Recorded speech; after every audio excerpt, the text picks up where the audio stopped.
আজকে শীতের রাতে করে ফেললাম তেলে ভাজা পিঠে। শীতের রাতে একটু পিঠে না হলে ঠিক জমে না।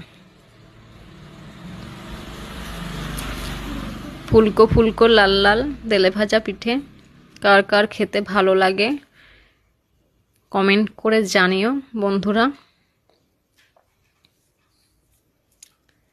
শখের মানুষকে বিয়ে করেছি বস। শীতের রাতে ডেলি পিঠে করে তো খাওয়াতে হবেই, তাই না? কে কে পিঠে করছো এই শীতের রাতে জানিও। কে কে খেতে ভালোবাসো সেটাও জানিও। শুভরাত্রি।